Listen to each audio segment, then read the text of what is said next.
ಕೊರಟಗೆರೆ ತಾಲೂಕಿನ ಪತ್ರ ಬರಹಗಾರರ ಸಂಘದ ಪದಾಧಿಕಾರಿಗಳು ತಮ್ಮ ವಿವಿಧ ಬೇಡಿಕೆಗಳನ್ನು ಈಡೇರಿಸುವಂತೆ ಹಾಗೂ ಪತ್ರ ಬರಹಗಾರರಿಗೆ ಭದ್ರತೆಯನ್ನ ನೀಡುವಂತೆ ಒತ್ತಾಯಿಸಿ ಮೌನ ಪ್ರತಿಭಟನೆ ನಡೆಸಿ ನಂತರ ತಾಲೂಕು ಕಚೇರಿಗೆ ತೆರಳಿ ತಹಶೀಲ್ದಾರ್ ಕೆ ಮಂಜುನಾಥ್ ರವರ ಮೂಲಕ ರಾಜ್ಯ ಸರ್ಕಾರಕ್ಕೆ ಮನವಿ ಸಲ್ಲಿಸಿದರು. ಈ ಸಂದರ್ಭದಲ್ಲಿ ಜಿಲ್ಲಾ ದಸ್ತಾವೇಜು ಬರಹಗಾರರಾದ ಪಾರ್ಥ, ಶಿವರಾಮಯ್ಯ, ನಟರಾಜು, ಚಯಾಪತಿ ಸೇರಿದಂತೆ ಇತರರು ಹಾಜರಿದ್ದರು. ವರದಿ ಮಂಜುಸ್ವಾಮಿ ಎಂಎನ್, ಕೊರಟಗೆರೆ.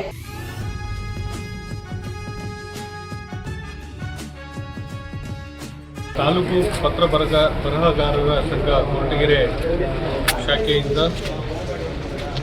ಕಾವೇರಿ ತಂತ್ರಾಂಶದಲ್ಲಿ ಏನು ನೂತನವಾಗಿ ಆವಿಷ್ಕಾರಗಳನ್ನು ಮಾಡ್ತಾ ಇದ್ದಾರೆ, ಅದರಿಂದ ನಮಗೆ ತೊಂದರೆ ಆಗುತ್ತೆ ಅಂತೇಳಿ ಇಂದಿನ ಶಾಂತಿಯುತ ಹೋರಾಟ ಮಾಡುವುದಾಗಿ ಮನವಿ ಕೊಡ್ತಾ ಇದ್ದಾರೆ. ಅದೇ ರೀತಿಯಾಗಿ ಸಂಬಂಧಪಟ್ಟ ವಿಷಯಗಳನ್ನು ಮೇಲಧಿಕಾರಿಗಳ ಮುಖಾಂತರ ಸರ್ಕಾರಕ್ಕೆ ಸಲ್ಲಿಸಲು ಕೋರಿರುತ್ತಾರೆ. ಈ ಮನವಿಯನ್ನು ಸ್ವೀಕಾರ ಮಾಡಿ ಸರ್ಕಾರದ ಗಮನಕ್ಕೆ ತರಲು ಬಯಸುತ್ತಾರೆ. ಕೊರಟಗೆರೆ ತಾಲೂಕಲ್ಲಿ ಜಿಲ್ಲಾ ಮತ್ತು ತಾಲೂಕು ಮಟ್ಟದ ಪತ್ರ ಬರಹಗಾರರಿಗೆ 1909 ಮತ್ತು 12ರಲ್ಲಿ ನಮಗೆ ಒಂದೊಂದು ಲೈಸೆನ್ಸ್ ಕೊಟ್ಟರು.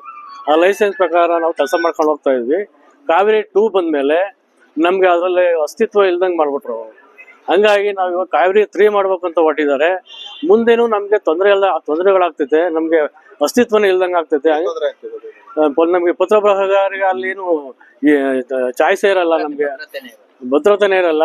ಹಾಗಾಗಿ ಮುಂದೆ ತೊಂದರೆ ಆಗದಂಗೆ ನಮಗೆ ಪಕ್ಕದ ನೆರೆ ರಾಜ್ಯಗಳಾದ ತಮಿಳುನಾಡು ಮತ್ತು ಆಂಧ್ರ ಪ್ರದೇಶದಲ್ಲಿ ಆಲ್ರೆಡಿ ಅವರಿಗೆ ಲಾಗಿನ್ ಕೊಟ್ಟಿದ್ದಾರೆ.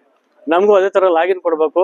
ನಮಗೆ ಸರ್ಕಾರನೇ ಕೊಟ್ಟಿರೋ ಲೈಸೆನ್ಸ್ ಆಗಿರೋದ್ರಿಂದ ಅವ್ರನ್ನೇ ನಾವು ಇವತ್ತು ಒತ್ತಾಯದ ಮೇರೆಗೆ ಕೇಳ್ಕೊತಾ ಇದ್ದೀವಿ. ಕರ್ನಾಟಕ ಸರ್ಕಾರ ನಮ್ಮೆಲ್ಲರಿಗೂ ಕೂಡ ಪರೀಕ್ಷೆಗಳನ್ನು ನಡೆಸಿ ಲೈಸೆನ್ಸ್ ಅನ್ನ ಕೊಟ್ಟು ವರ್ಷ ಪೂರ್ತಿ ನಾವು ರಿನ್ಯೂವಲ್ ಅನ್ನ ಮಾಡ್ಕೋಬೇಕಾಗುತ್ತೆ, ಫೀಸ್ ಕಟ್ಟಿ ಇಷ್ಟೆಲ್ಲ ಮಾಡ್ಕೊಂಡ್ಬಂದು ನಾವು ಪತ್ರಗಳನ್ನು ಬರೆದು ಒಂದು ಕಾನೂನಾತ್ಮಕವಾಗಿ ಪತ್ರಗಳನ್ನು ಬರೆದು ರಿಜಿಸ್ಟರ್ ಮಾಡಿಸ್ತಾ ಇರ್ತೀವಿ.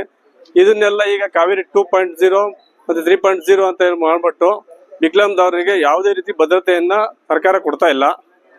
ಇದ್ರ ಜೊತೆಯಲ್ಲಿ 3.0 ಮಾಡಿ ಫೇಸ್ಲೆಸ್ ಆ ಥರ ಏನೋ ಮಾಡಿದ್ರೆ ಆಧಾರ್ ಕಾರ್ಡು ತರ ವಯಸ್ಸಾದರು ಆ ಥರ ಏನು ಬಂದು ಇಲ್ಲೋ ಅದು ಇದು ಮಾಡ್ಸಬೇಕಾದ್ರೆ OTP ಅಂತ ಕೇಳ್ಬಿಟ್ಟು ಅದು ಏನ್ ಬೇಕಾದ್ರೂ ಮಾಡ್ಕೋಬಹುದು. ಯಾಕಂದ್ರೆ ಫೇಸ್ಲೆಸ್ ಅದು ಗೊತ್ತಾಗೋದೇ ಇಲ್ಲ. ಆದ್ರಿಂದ ಸಾರ್ವಜನಿಕರಿಗೆ ಬಹಳ ತೊಂದರೆ ಆಗ್ತದೆ.